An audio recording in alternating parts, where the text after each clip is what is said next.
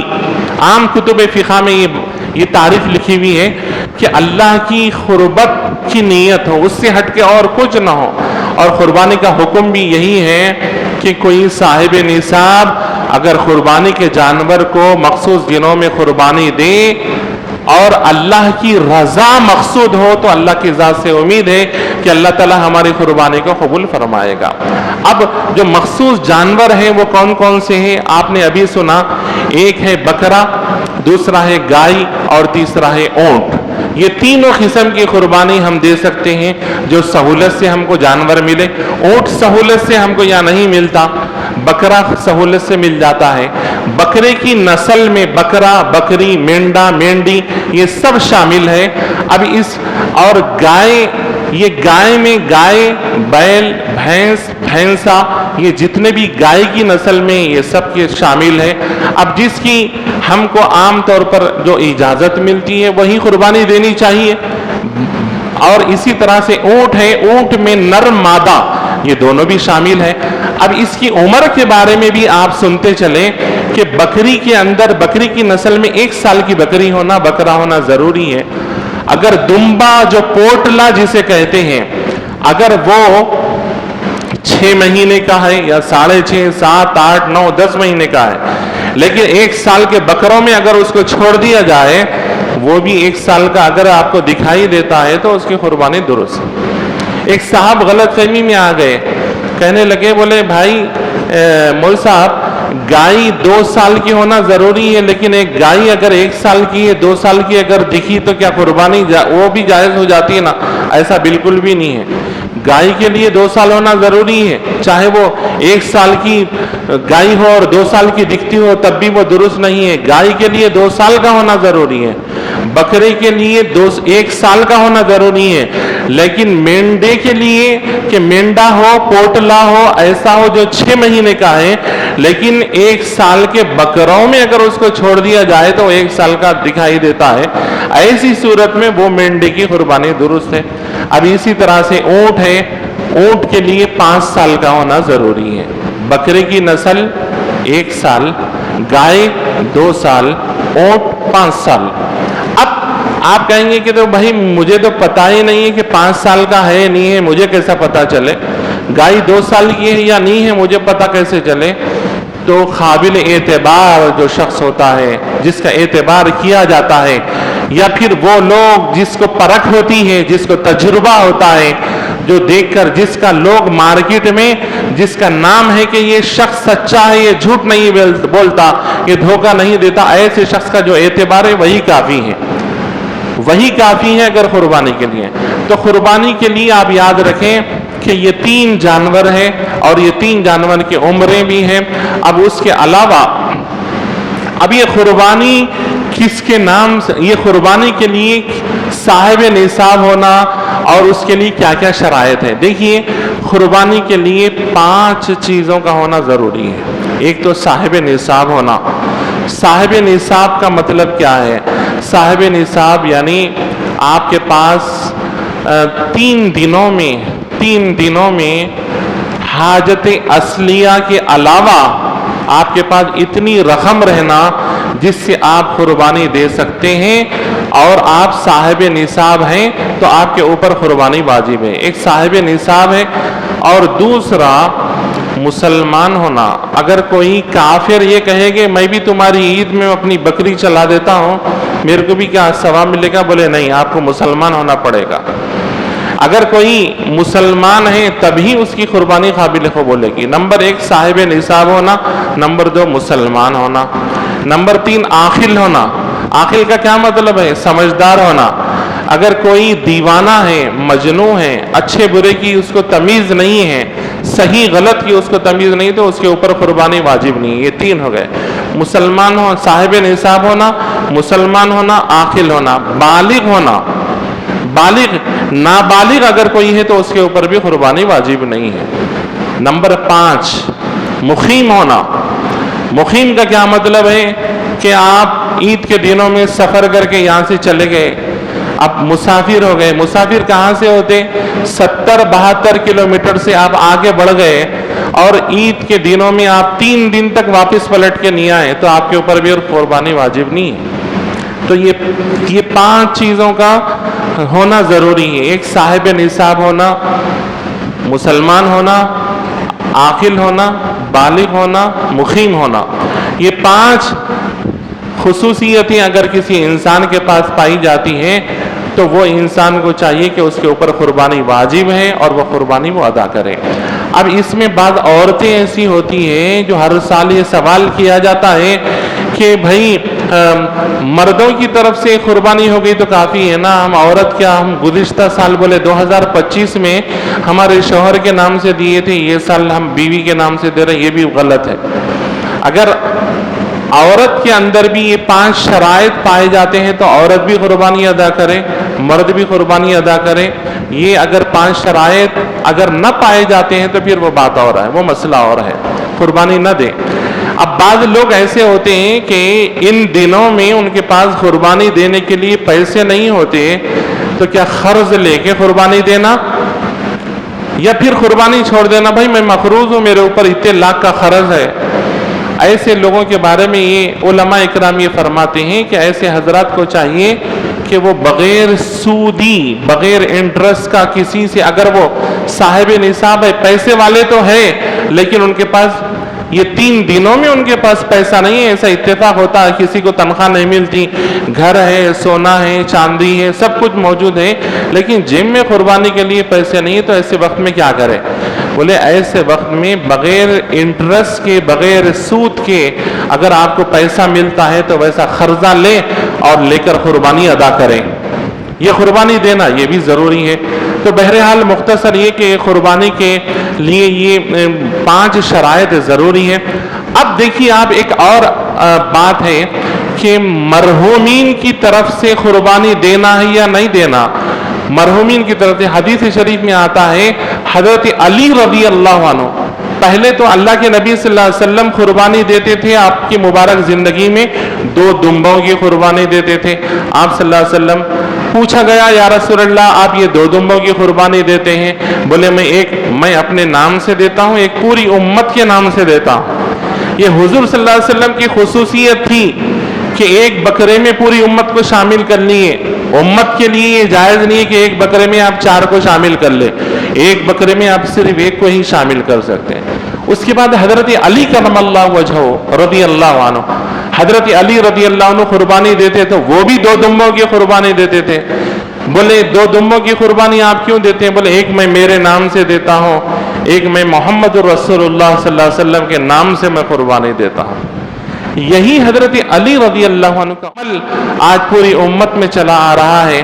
امت محمدیہ میں اس بات کی علماء اور فقہاء نے اجازت دی ہے کہ آپ اپنے طرف سے جو واجب اپنے اوپر ہے وہ قربانی دیتے ہوئے اگر آپ اپنی اوپر کی ذمہ داری، اپنی بیوی، بچوں کی، بالغ بچوں کی قربانیاں دینے کے بعد اگر آپ کے پاس استطاعت ہے تو آپ خوشی سے اللہ کے نبی صلی اللہ علیہ وسلم کے نام سے قربانی دے سکتے ہیں۔ اس کے علاوہ اپنے مرحومین جو میرے والد گزر گئے، آج مجھے محبت ہے، آپ کو بھی آپ کے والد سے محبت ہے، گزر گئے، بولے کیا میں میرے والد کے نام سے قربانی دیتا ہوں؟ ضرور دے سکتے ہیں لیکن پہلے آپ اپنے نام سے قربانی دے دیں۔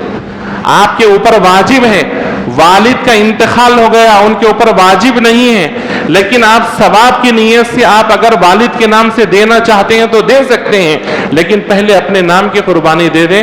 اس کے بعد اپنی سرپرستی میں جو لوگ ہیں ان کی قربانیاں جو واجب ہیں وہ ادا کر دیں۔